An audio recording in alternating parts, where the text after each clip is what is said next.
All right, welcome to Falcon Blues TV, and I'm delighted to be joined by one of the directors of Altrincham Football Club, Mr. John Coyne. John, thanks so much for joining us today. Good to join you, Dave. Nice one. I know we've spoken about Everton at length on various Everton boards and stuff like that, but John is an Evertonian as well as one of the directors of Altrincham. Altrincham are actually flying at the moment, so he's got a bit of joy, at least in football, whereas I haven't. But we're talking about the FA's decision to remove the replays from FA Cup ties starting as of next season. Now, I know as a Premier League fan that works for us, I think, but it's not about that. It's about like and John will probably touch on this a bit more than me and probably have a bit more insight to it. It's all about the clubs from the Championship down. It's all about them. It's all about the replays. It's all about the revenues and stuff like that. But John, you released a statement yesterday from Altrincham, which after seeing Tranmere's and seeing a couple of other clubs, yours was really reached out, I think, a bit more to the fans because of what it does mean to Altrincham. So if you can just break it down yourself, what does it mean to Altrincham as a club, as a town, I suppose, as well? Yeah, I suppose the FA Cup for Altrincham has been, I mean, it's one of the things I knew about before I joined the board, the history in the FA Cup. I remember going there in about 93, 94 for a game. A friend of mine was playing for Wigan at the time, and Altrincham knocked Wigan out, and there were 3 or 4 leagues difference between them. So they've always had this very strong pedigree. They played at Everton, took them to a replay in the 70s. Yeah. Same with Tottenham. Draw at White Hart Lane, brought them back up to Manchester, actually moved the game to Main Road for the replay. But such was the interest, and Altrincham's ground's only quite small, 7,000-8,000. So yeah, the pedigree was there well before I got involved, and I think we held the record for a non-league team in terms of league scalps in the FA Cup. And Yeovil, I think, have got slightly more, but they then went into the Football League. So I think we still hold that non-league record of knocking more league clubs out than anybody else. So I think for us, it's a massive part of our history. Mm-hmm. But also, we've the way the National League runs now. The conference it's a fully professional league, and you've got some clubs in there that can go out and earn a lot of money through the FA Cup, whether that be just through progression.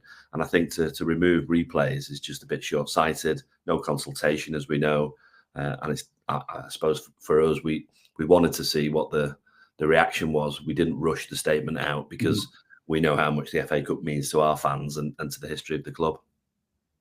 But when you said there was no consultation, was none of the National League, League One, League Two, Championship, no one consulted on it, just the Premier League, or is it and it's been not being taken as serious as it should be? I don't know. What was the score with that? We found out at the same time as you. I mean, right, there are some things you get news sometimes that's under embargo. Mm-hmm. You're privileged to get that information before it makes the mainstream. But on this, we found out the same way as everybody else. Just once it hit the news. It's baffling because, like a lot of it, as we've said, it's looking to protect the Premier League interest more than anything, as it seems. And I think as a Premier League fan, I think this is a point where we need to shut up and back the lower league sides. You know what I mean? I know it's easy for us to say, okay, well, once we got a replay, if we don't get a replay, then we haven't got an extra game to play. But that's not what it's about. It's the lifeblood, I suppose, of many clubs. I mean, at Altrincham, National League, and I suppose it's a way of keeping the lights on for a lot of clubs if they get the opportunity to get in a giant killing, or they get a scalper away from home and they get a replay at their grounds.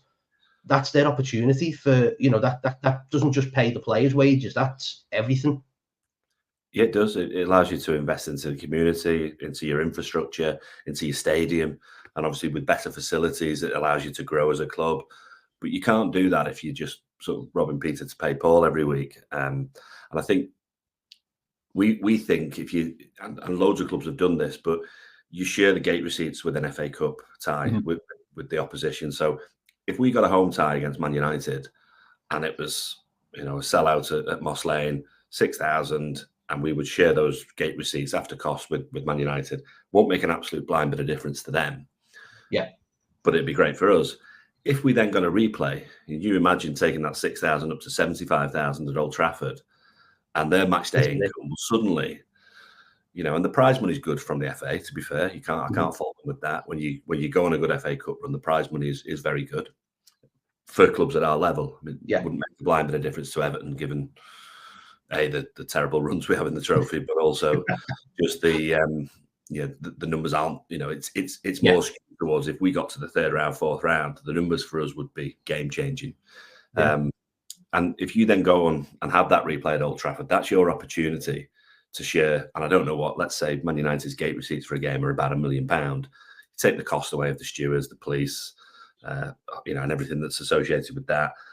You're still going to walk away with a handsome sum of cash that you can then take and use for capital projects, whether it be stadium improvements, facilities improvements, investing into more programs for the community.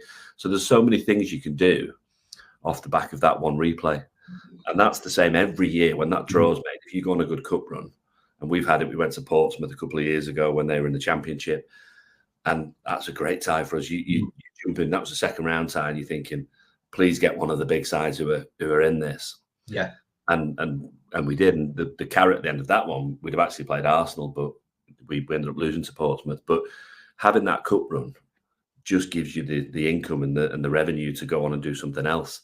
And I think if you take that away, and I know people will argue, at the top end of the Premier League, that we've got to protect the players, but these players will be flown off to the Far East or to North America 5 days after the season finishes. So, they'll fit those games in for money, but they don't want to fit these games in because the money's irrelevant to them somewhat. Yeah. It's gate receipts and it's, maybe some TV money, but the reality is that it's clear the decision's been pushed. I mean, people are saying for the welfare of the players, but I just don't buy that. And I think it's actually just always all about money at the top end of football. And that's what you're seeing here. You're seeing people who they will fly off. I think it's Newcastle and Chelsea, let's say. They're flying off to the Far East and Australia, Australasia at the end of the season every year. They don't care about FA Cup replays because they know they've got a much bigger pot of cash waiting for them to go and do that. Yeah.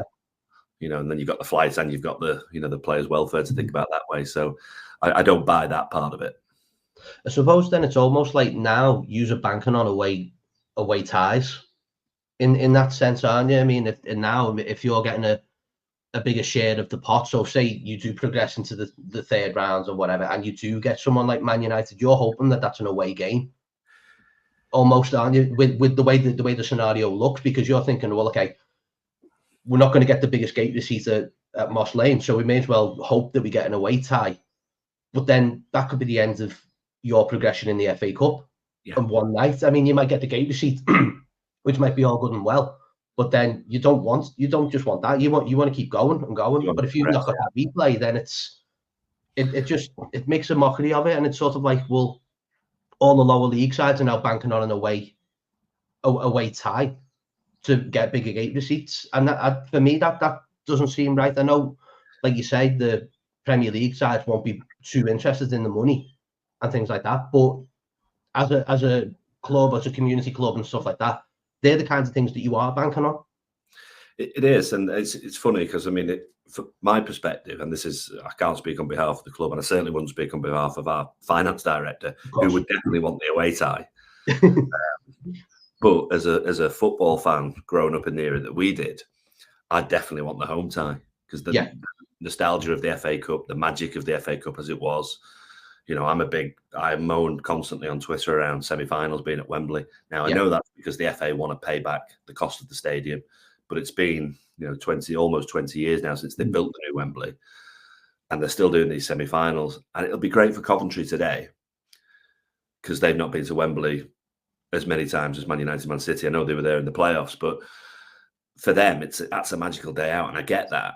But for us, Villa Park is what I think about. That kind of stuff. Yeah, exactly. Ellen Road, we were there in '95, and for me, I think the nostalgia of the cup and the magic of the cup, and I harp on about it, as I say, on social media.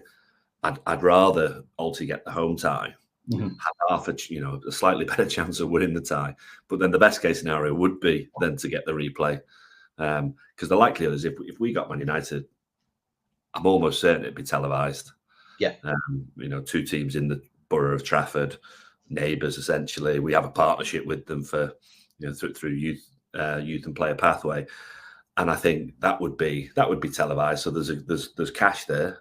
Which is great, but I'd love it at home because it would be a bit more of a leveler. I mean, saying that we have a good pitch, and our manager insists that we play football the right way. So how much of a leveler it would be, I don't know. But I think for the community to experience, someone like Man United coming to town, I think it would be amazing. But then, if we didn't progress, you definitely want the replay because that's where you're going to get. I mean, and also for our fans to go and experience, I think we'd get 10% of the crowd as is FA Cup rules. So you could almost take 7,000 Alti fans to Old Trafford. Yeah, which would be magical in itself. So I'm kind of torn on it, but for me, I think the nostalgia and the romance element of the club, I'd rather have a home tie. But as I say, if you asked our finance director, he'd say more. Gives an away tie, definitely. So what's the next steps then? I'm sure that obviously with the backlash from it, I mean, I don't suppose there's anything really that can be done. It's now been set, and this is the way it is. Do you think that it'll look at it in next season and then see how it went, and then maybe do the clubs come together and say, listen, because Premier League sides are going to say, yeah, that worked for us, that was fine, we were done and dusted within the same night, and we don't have to travel. But sides like yourselves will be thinking, well, hang on, we yes, we progressed and we won, but there's bigger fish and there's more opportunity and stuff like that with replays, especially if it's a close replay as well. Yeah. Sorry, a close draw, or the tie is actually well contested, but then you've gone out on penalties ultimately on the same night. Yeah, it'd be interesting, wouldn't it? Because I think, that was the point of our statement yesterday, where we said, look, if you play a weakened team against us and we'll either beat you, or if we take you to penalties and knock you out, don't come crying to us that you didn't get a second opportunity and you've been embarrassed that at a club lower down the pyramid. So will they do anything? I can't see the FA doing anything. I think it's an opportunity for them to try and re-engage with the wider football community and say, look, okay, we've listened to the feedback here, of which there's been a lot. Yeah. The overwhelming feeling is it's a bad thing for football. There's a lot of good voices talking about it, and I think if they had any, I suppose, ambition to really try and say to the fans, look, we've listened to this, and we've decided to reverse the decision because of what's been the feedback we've had, and then we'll consult with the clubs and we'll try and work out something that fits everyone. Yeah. I think that would go a long way to sort of mending some broken links there. Whereas I just can't see it. I think they'll say, look, the decision's been made. They'll say, clubs further down the pyramid will get more money earlier on, but this is what it is. And I think we'll just have to sort of grin and bear it. I think there's a lot of talk of people saying, look, they boycott the early rounds.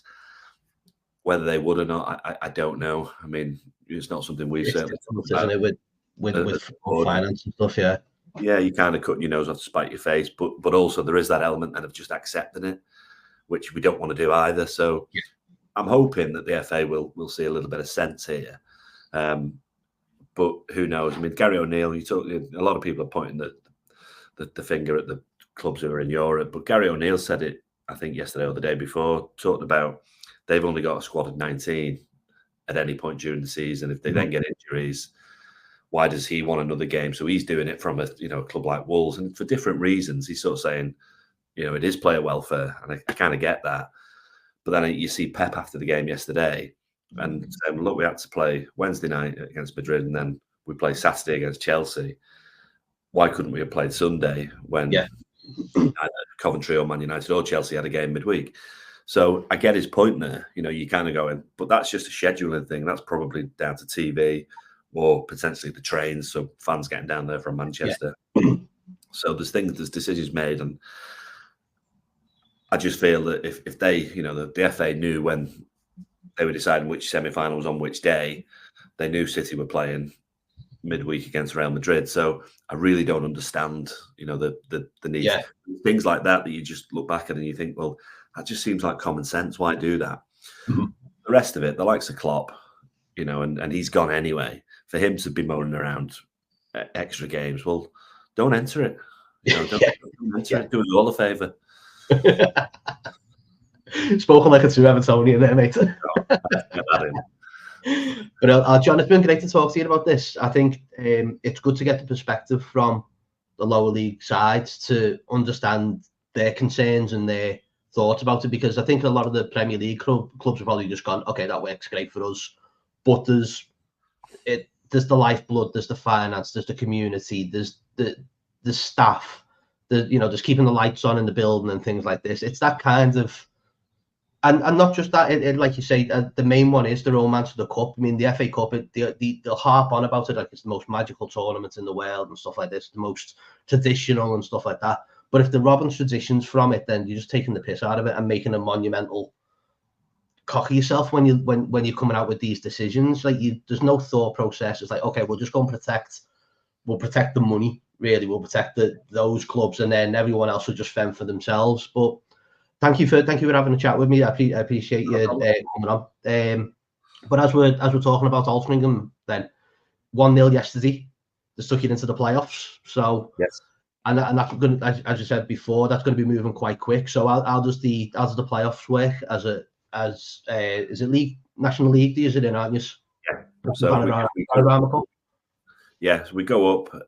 We get into League Two, which is the goal. Obviously, I think we're into the second of a 5-year plan, and definitely part of our ambition is to become a league club. They should have been promoted in the 70s twice. The first ever year of the Alliance Conference, as it was then, what's now the National League. Altrincham won the first two, but it was done it wasn't automatic promotion. It was done on a voting system. And Grimsby and Luton decided to abstain, and they promised us their vote. And I think it was Rochdale stayed up, and we stayed down, whereas we should have been a league club then. So there's a few old scores to settle. We're going to have to do it the hard way. I mean, there's some great teams left in the playoffs. Barnet look very, very strong, and obviously an ex-league club. Bromley are always strong. Gateshead, Solihull.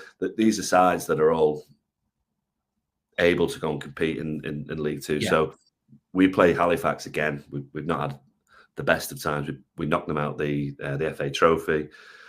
They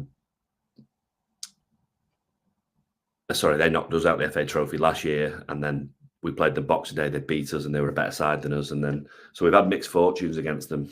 We beat them a couple of times as well, but it could go either way. And we'll play them on Wednesday. If we win that, we're in a semi-final away in London on Sunday, and then the final, if we get through, is at Wembley the following Sunday, May the 5th. Yes, that is moving quite quick then, isn't it? Are the lads ready? Are they given yesterday's report, I'm sure they're quite buoyant now that they can go on and do the business now.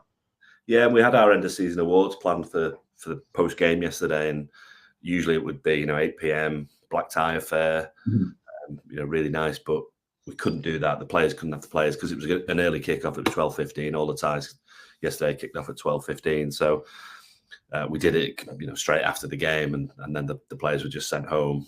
Today's a rest day. They'll be in again tomorrow, but they're all confident. They all know the opportunity that's there. As I say, it's a. I wouldn't like to predict what's going to happen, because you can obviously look foolish if you do, but we're going in it to win it. Yeah, because there's no other way. So we'll give it everything we've got. We'll have to do it the hard way with an away tie in there somewhere, but we've got a good pedigree in the playoffs. So yeah, that's the plan, Dave. Excellent. Up the robin. So John, I really do.